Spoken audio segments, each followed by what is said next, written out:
Hello everyone, thank you for attending today's webinar with StreakWave and MetaGeek. I am joined by Casey, where he's going to address the tools you need when managing and deploying a complex Wi-Fi and how to analyze Wi-Fi 6 in MetaGeek products. This webinar will be recorded and we'll share it with everyone afterwards. We also love to hear your questions, so please type them in the Q&A section at any time during this presentation and we'll get them addressed at the end. I will now pass the mic to Casey so you can go ahead and begin.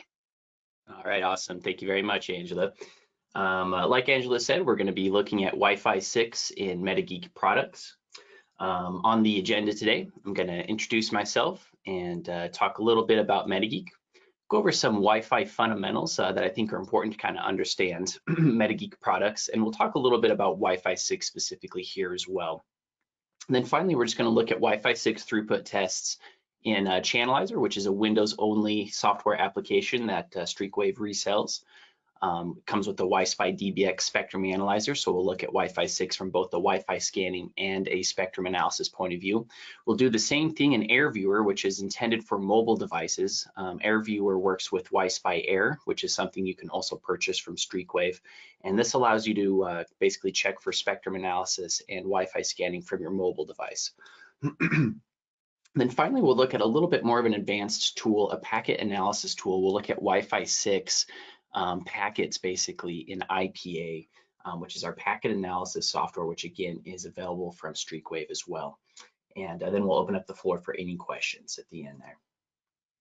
My name is Casey. I'm the CX specialist here at MetaGeek. I have a few certifications put on by the CWNP program, which I highly recommend to further your knowledge on Wi-Fi. And you can also find me at Kathy_Fi at Twitter or on Twitter. There's a really great community of Wi-Fi experts there, so definitely recommend checking out Twitter for to kind of further your knowledge as well.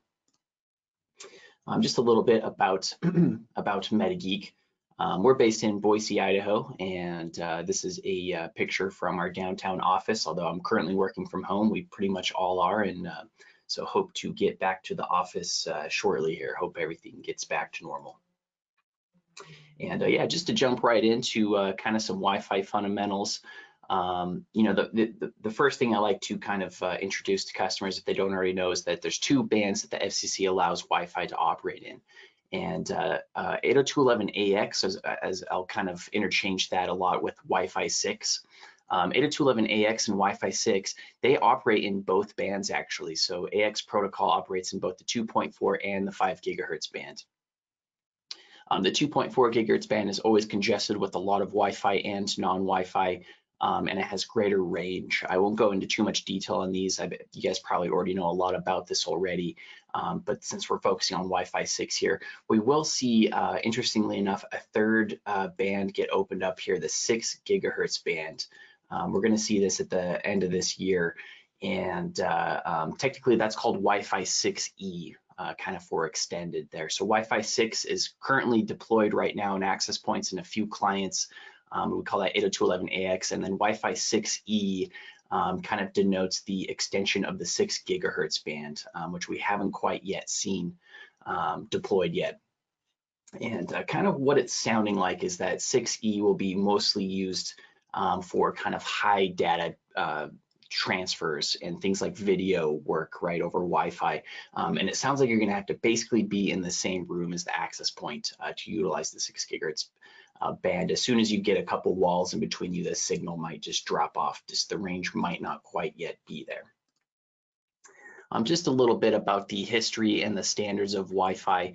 You know, at the very beginning, we used a DSSS modulation scheme, which kind of looks like this when you're using a spectrum analyzer like the Wi-Fi. Kind of has this curve shape. And then as soon as we started using OFDM, which stands for orthogonal frequency division multiplex, basically this looks more like a haystack shape, kind of like more of a square shape when you look at it through a spectrum analyzer. And Wi-Fi 6 uses pretty much the same modulation scheme. So Wi-Fi 6, the MA here stands for multiple access. So orthogonal frequency division multiple access. And again, this is still going to look like a square shape, very similar to the OFDM back in 1999. But of course, now we have much wider channel width possibilities, and most Wi-Fi 6 access points will use these wider channel widths here. And the MA, again, the multiple access just basically means more efficient, right? More client devices can associate to the network and is more efficient. The current setup that I have right now, I'm actually using an Aris W31. It's basically the first Wi-Fi 6 access point MetaGeek could get their hands on. And so that's what I have deployed at my home side by side with my CathyFi network, which I'll show you.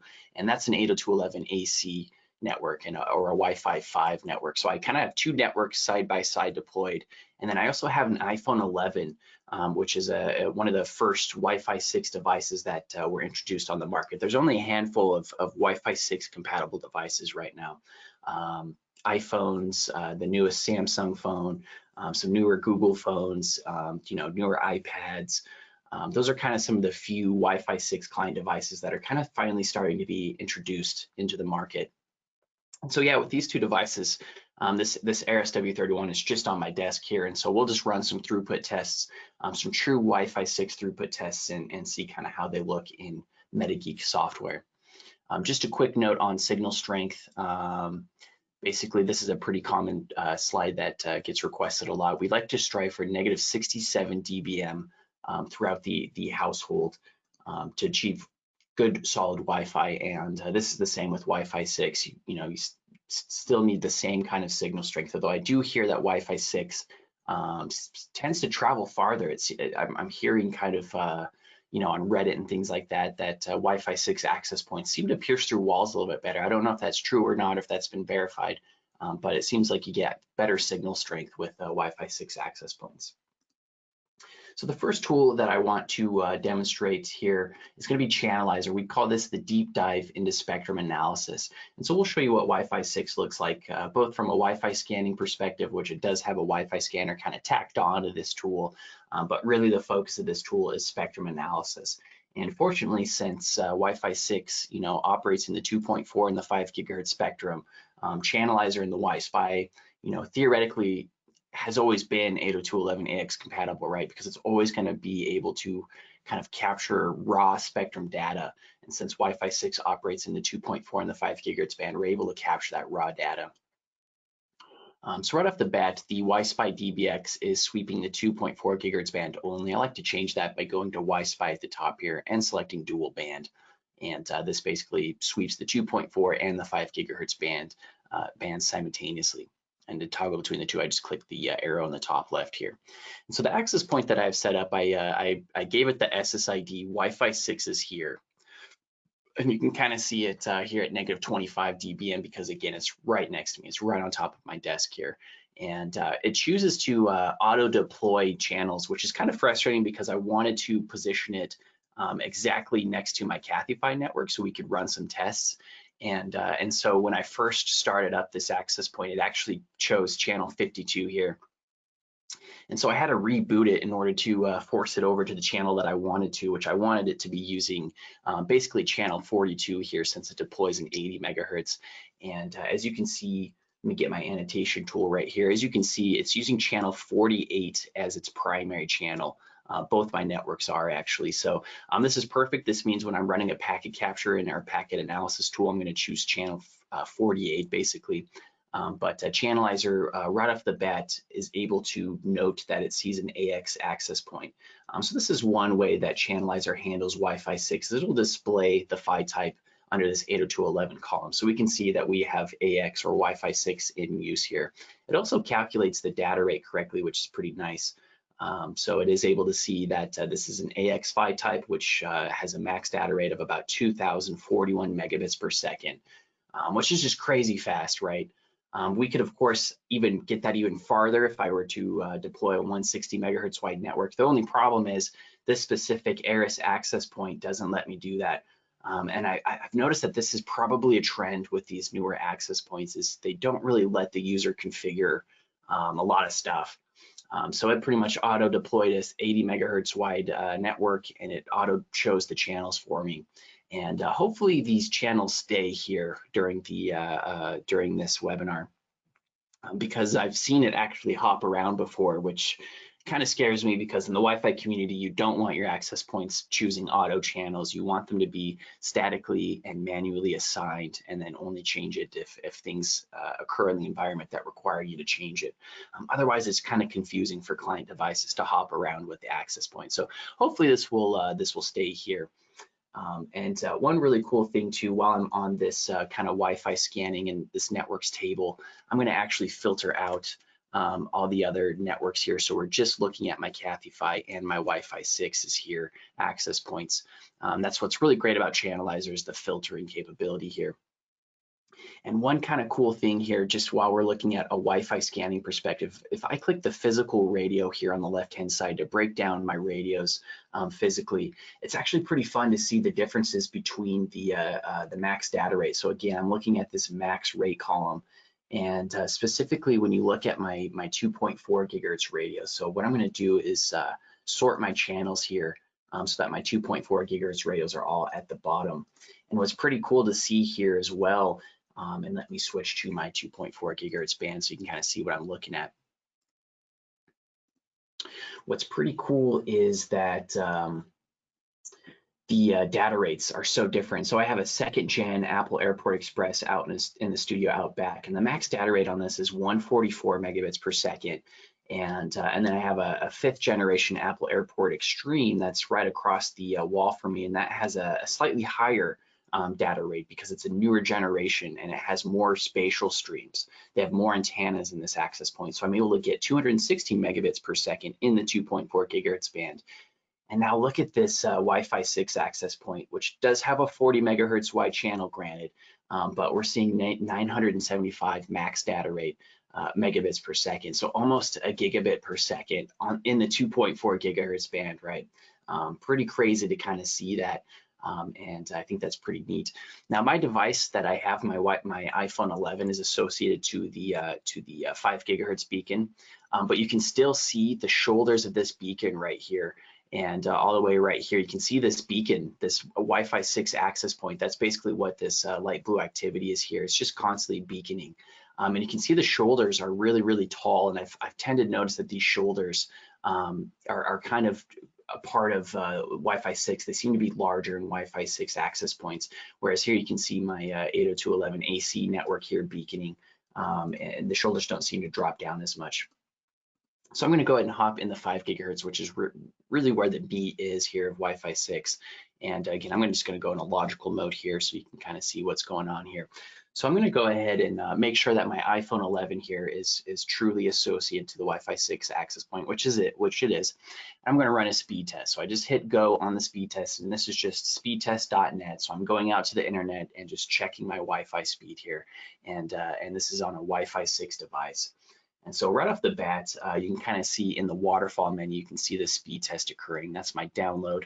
And now my upload is starting to occur here. And you can see a little bit of this activity starting to form here. Now keep in mind that my time span is at 2 minutes here, and I'm looking right here at my time span.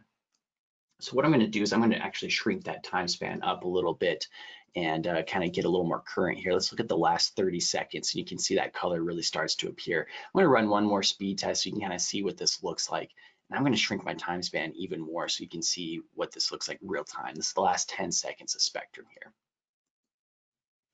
And so there's that download speed test. And then here comes the upload here on this Wi-Fi 6 device.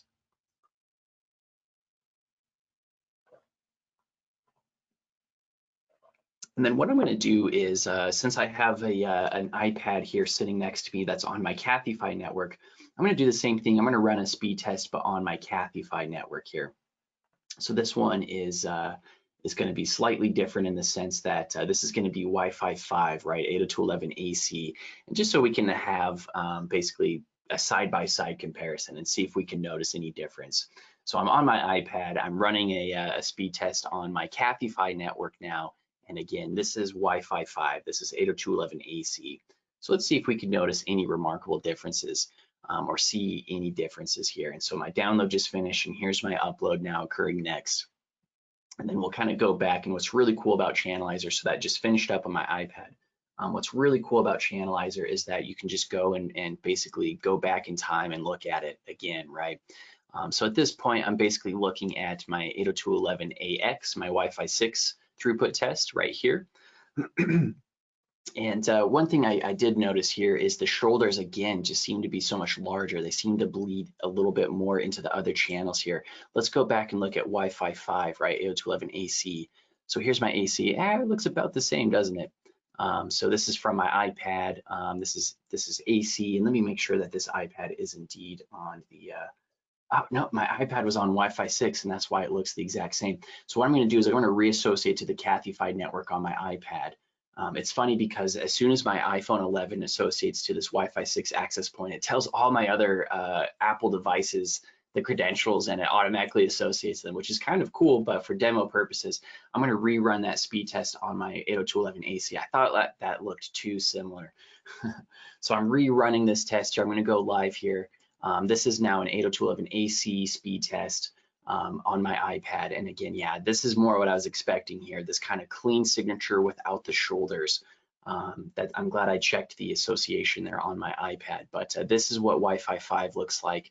The rest were Wi-Fi 6, and this is exactly what I was kind of expecting here. This is Wi-Fi 6 throughput test with my iPad, and you can see the shoulders really dropping, and this is Wi-Fi 5, the exact same speed test. The shoulders are just non-existent. And again, I don't know what causes that. I don't know if that's the multiple access part, but kind of interesting to see the difference here just from a raw spectrum analysis perspective. And another thing too is it looks like this, it's kind of deep red here, and I guess it's still pretty red here as well. But yeah, again, those shoulders just drop a lot more. So that's kind of the difference here between Wi-Fi 5 and Wi-Fi 6 here as I go back and forth. And it's really nice to have a tool like Channelizer to kind of really take a look at this. But pretty fascinating stuff here. And there's a lot of other cool things you can do with Channelizer, but right now we're just again focusing more on Wi-Fi 6 specifically and how that shows up in our tools. And so the next tool I kind of wanted to showcase was really going to be the same exact thing as Channelizer. However, this is going to work on a mobile device. And so the next tool I want to show is WiFi Air with the AirViewer application that's available on iOS or Android.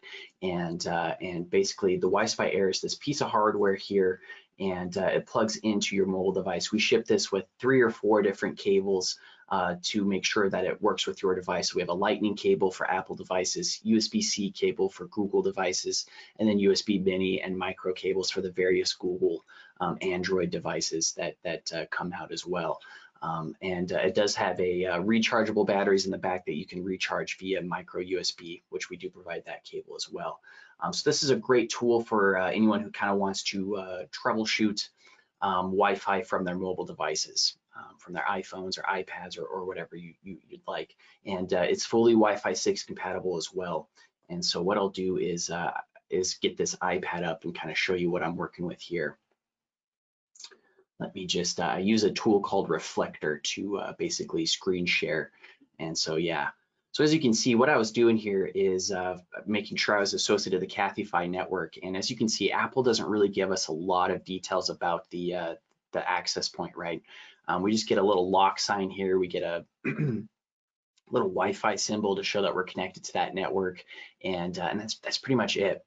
We don't get a lot of details about it, so that's why it's really nice to have a tool like AirViewer and WiFi Air to kind of circumvent the Wi-Fi API restrictions that Apple and Google put in place on their device. You almost have to have an external piece of hardware. And so this iPad is associated to the Cathy-Fi network, and so that's why you see that little chain link icon there next to Cathy-Fi. But the network we really want to look at is this Wi-Fi 6 is here access point.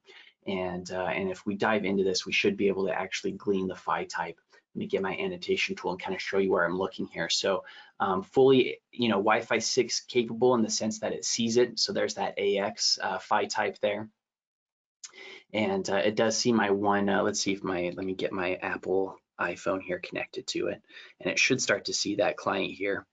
And yeah, so here's my 2 access points. It sees the radio on channel 1 and the radio on channel 42 here. So it's able to kind of glean all this information, very similar to Channelizer. And I can dive into each of those cards, which again, even in the 2.4, we do see the AX Phi type here. And let's see if we can find that that client device here. So I'm going to go ahead and show you basically, we're going to go to channels first and show you what the spectrum looks like. And so I'm going to go to that same channel here in the 5 gigahertz. I'm going to turn networks off to really dedicate the resources into spectrum analysis here. And I'm going to go ahead and fire up another speed test here with this iPhone 11.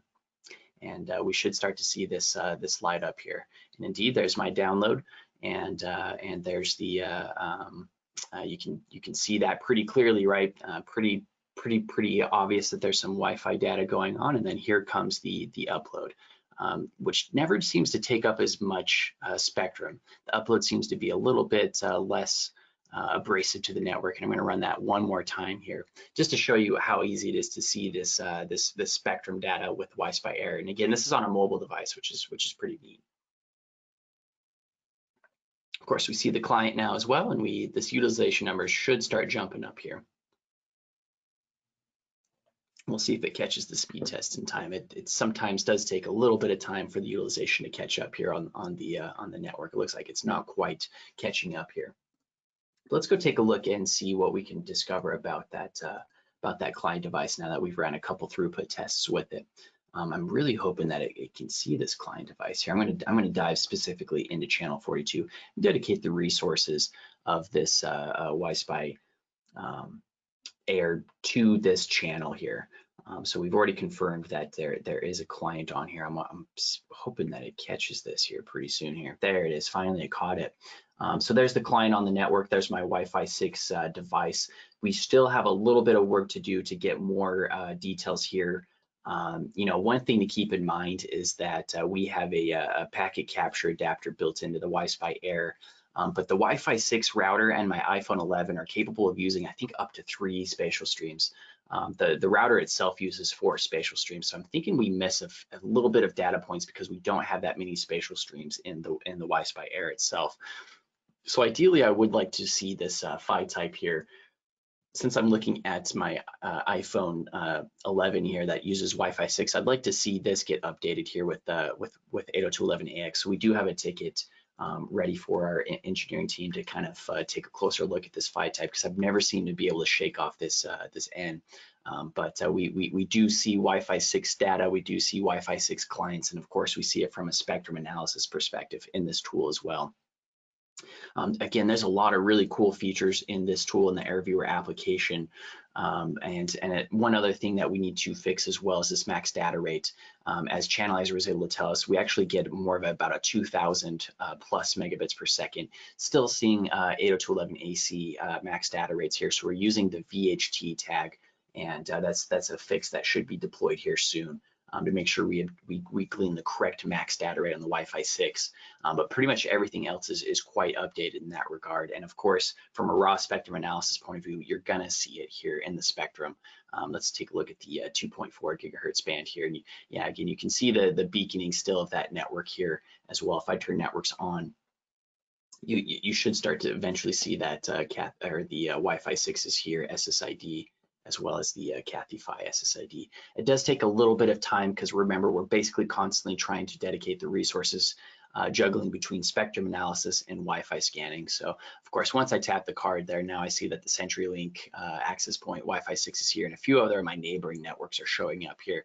But that purple beacon that's right here, that's clearly my Wi-Fi 6 is here. Access point, and this is my Cathy-Phi beaconing right over there. So pretty nice to be able to see what's going on from a mobile device here. And again, this is the Wi-Fi Air tool, and that's basically what Wi-Fi 6 looks like with this tool. So the last final tool that I want to kind of showcase here is more of a advanced layer 2 packet analysis tool. So far we've mostly been looking at the physical layer with Channelizer and Wi-Fi Air, which is more of a spectrum analysis and some basic Wi-Fi scanning. The next thing we need to look at here, if you still are experiencing issues, or if you want to look at Wi-Fi 6 from a more kind of thorough perspective, you have to look at layer 2, which is the packet layer. And kind of a way I like to explain what we are looking at here is, you know, we were seeing all this activity. When I ran that throughput test with my iPhone 6, we saw all the sum of the activity here. But we didn't know exactly, you know, how many devices were causing that activity, right? You know, is this one iPhone 11 or is this two iPads and a Google device and a MacBook Pro, right? We don't really know until you perform a packet capture and look at the packet layer. And then we can actually say, okay, this was my iPhone 11, this was my, you know, MacBook Pro, or this was this, right? You can see exactly how many devices are causing that activity, basically, which you can only see from a layer 1 perspective. And the WiSpy DBX up here, this you need a packet capture adapter, which I'll talk a little bit more about later. So again, I'm using you know, this W31. This has 4 spatial streams on this access point. And my iPhone 11 actually, I was able to find out using another tool of MetaGeek that this only has 2 spatial streams. And so when I run a packet capture in monitor mode, the adapters that we use only have 3 spatial streams. And I think I hide this slide. I forgot to put the slide in, but I'm using an Edimax adapter that Streakwave sells and MetaGeek sells. It's called the Edimax AC1715, and it comes with the IPA Essential bundle. And it only has 3 spatial streams. So we'll kind of come up and I'll kind of show you what that looks like here. But I'll go ahead and fire up IPA and kind of show you what this tool looks like with Wi-Fi 6. But again, remember that we're going to miss stuff that occurs on the 3rd and 4th spatial stream, especially when we're running these throughput tests with the iPhone 11 specifically. But we will miss at least on the 4th spatial stream because the adapter that I'm using here, I'll kind of show you actually this little utility will show you what I'm using. So here, yeah, it's the Edimax EW7833, also known as the AC1750. But really, I want to dedicate, since we use Channelizer to show that that network was on channel 48, I'm going to want to perform my packet capture on channel 48.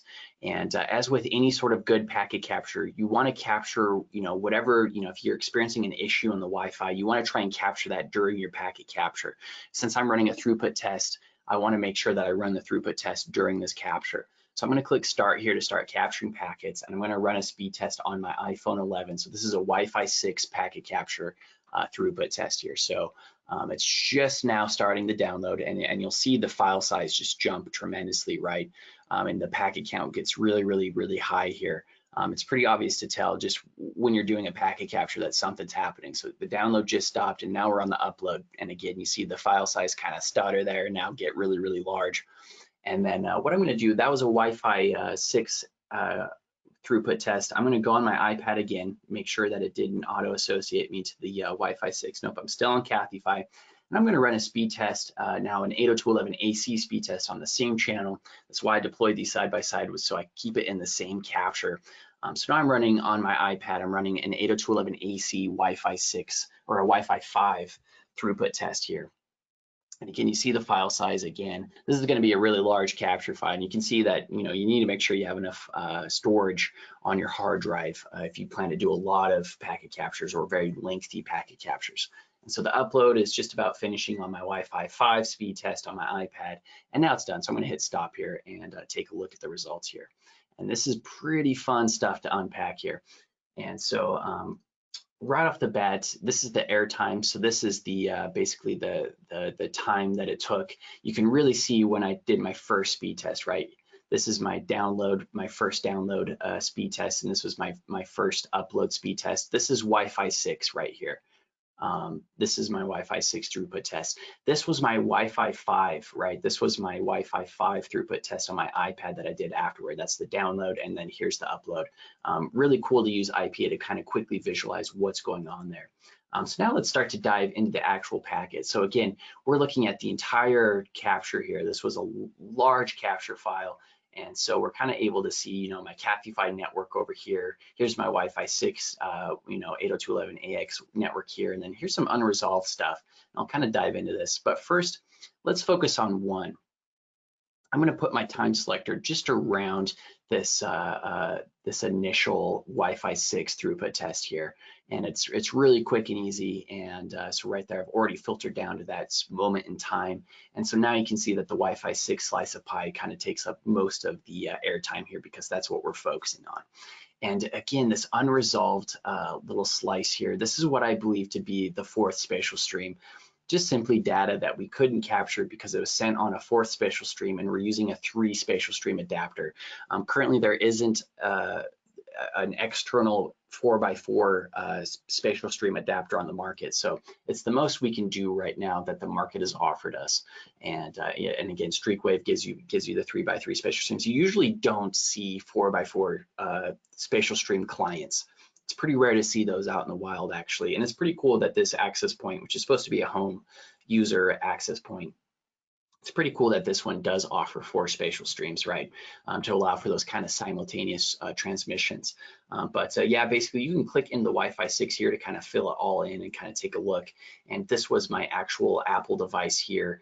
And interestingly enough, we don't seem to get data frames here. We get block acknowledgement frames. A little bit of RTS and CTS here, request to send and clear to send here from the speed test. Now, if I move this time selector around to the Wi-Fi 5, you'll see a different picture entirely here. So I'm going to go back to the Wi-Fi 5 here, the old school, and I'm going to go back here. And now we're looking at Cathy-Fi most, right? This was my network that is 802.11ac Wi-Fi 5 compatible.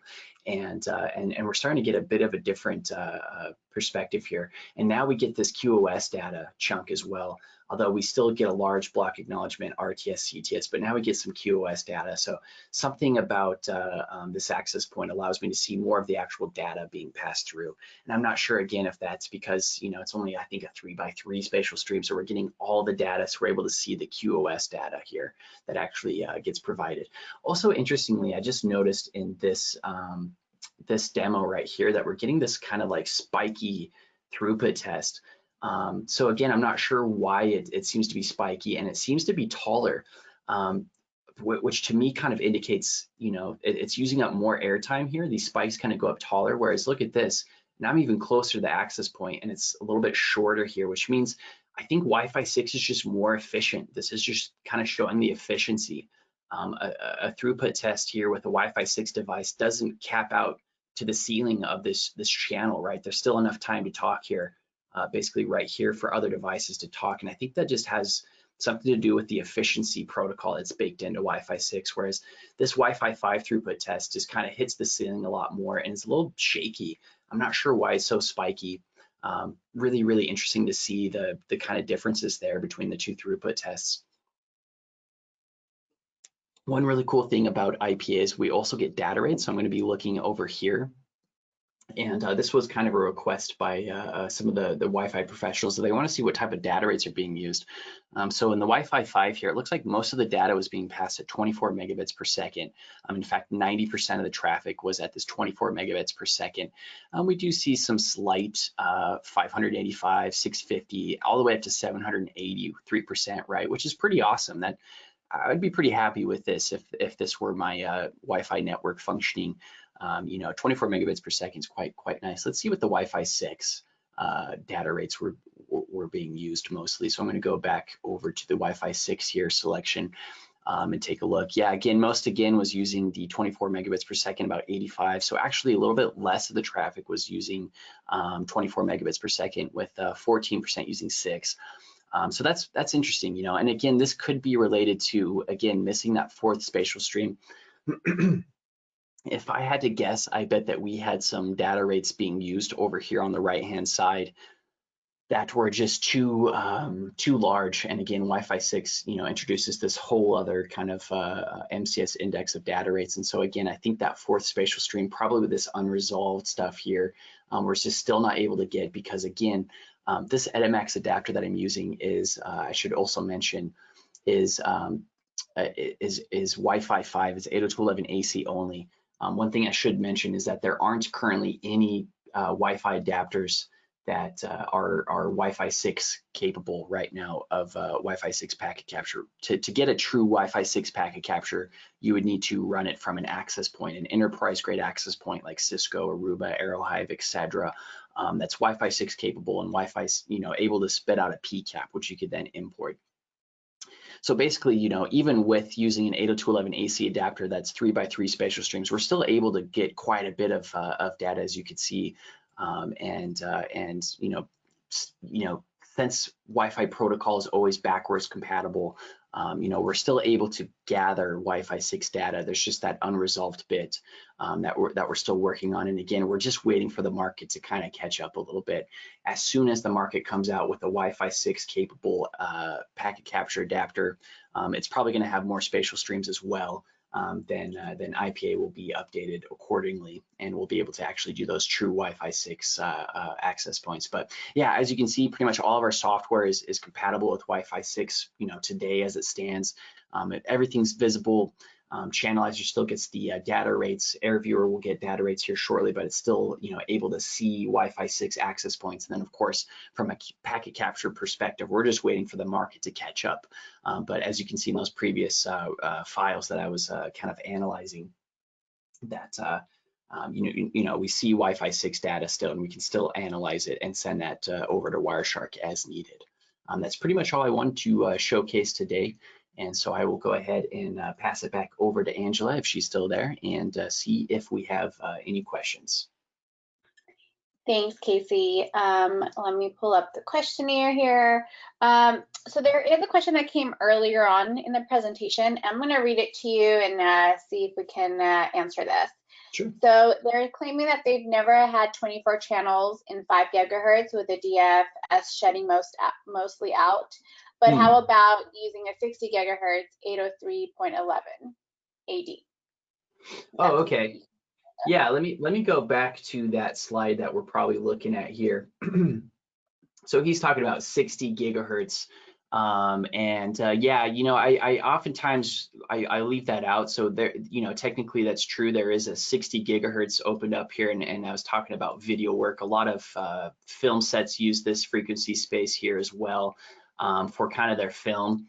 And again, this one is even more reliant on being in the same room as the access point. And I've never even seen this, right? I've worked in Wi-Fi for about 4 years here at MetaGeek, just eating and breathing Wi-Fi, and I've never seen anyone really ask about the 60 gigahertz band or the AD stuff, right? The 802.11 AD. A lot of that's kind of more like engineers and video work will use that to kind of transfer, video files over and things like that. Yeah, I don't see a lot of that come up at all in the discussion, and it's not used by the public by any means. A lot of access points don't deploy it. A lot of clients aren't capable of using it. And I kind of see even the 6 gigahertz band, which is coming up here soon. I was kind of talking about that. I'm almost wondering if that's going to kind of be the same fate, but since it's so much closer to the 5 gigahertz frequency, and the wavelength is about not that much different, right, from the 5 gigahertz. The 5 gigahertz wavelength here is about 2.5 inches, so it doesn't penetrate walls that well, but the 6 gigahertz is going to be even shorter than that, so it's going to not be able to penetrate walls even that much more. But yeah, once we talk about 60 gigahertz, right, way high up in the spectrum, that stuff is even way less capable of piercing through walls and things like that. So what was the question again, Angela? I can't remember exactly.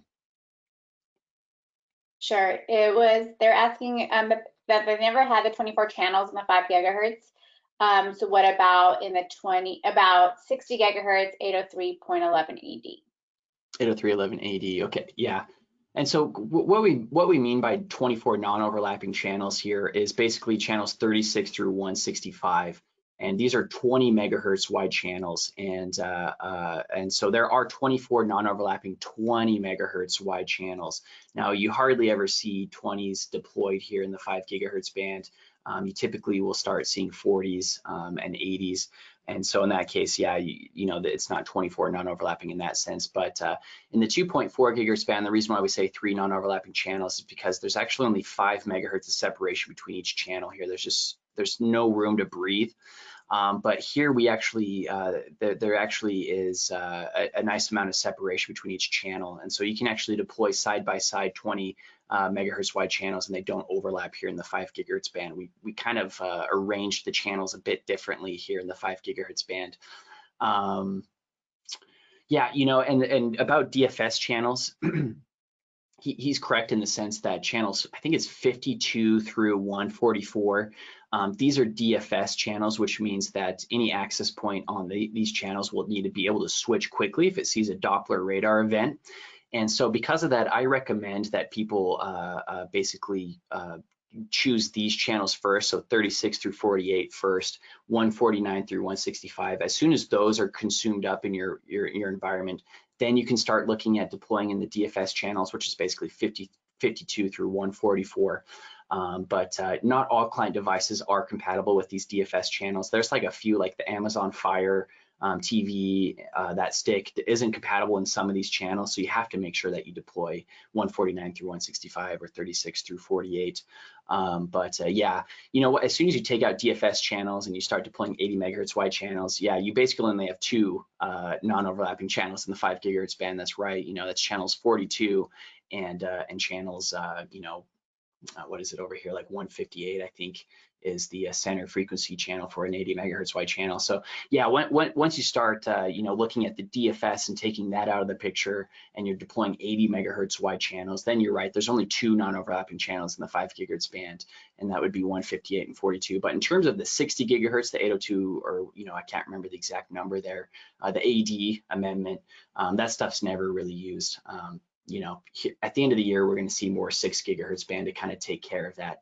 And again, I think, you know, that's a really great question. I love talking about frequency space and welcome any questions that in regards to that, because I get asked about that all the time.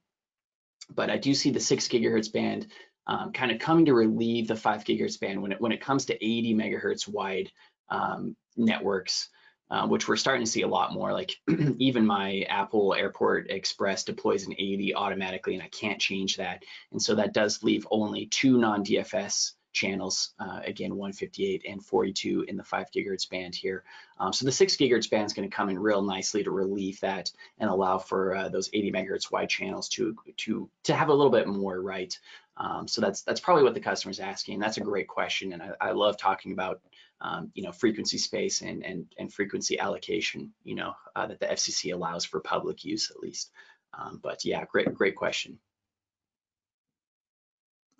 Great, thanks, Casey. I hope that clarified the person's question.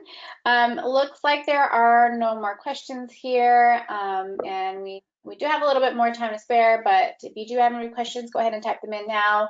And if you do happen to have any questions after the presentation ends, we will be sending out a mailer with a recording attached to it, so you can always go ahead and reply back to that to ask your questions or reach out to your StreetWave sales representative or MetaGeek directly to help answer any of those questions. Again, Casey, thanks for doing this presentation and for all the attendees attending. Is there anything else that you wanted to just add before we end the presentation? You know, I don't think so. I think we covered it. And again, like you said, Angela, if you get any questions on these webinars, feel free to send them to me, or they're also welcome to reach out to support@metageek.com as well. And I'd be happy to answer those questions, and you as well, Angela. Perfect. Thanks very much. We look forward to upcoming webinars again with MetaGeek. Have a great day, everyone. Thank you.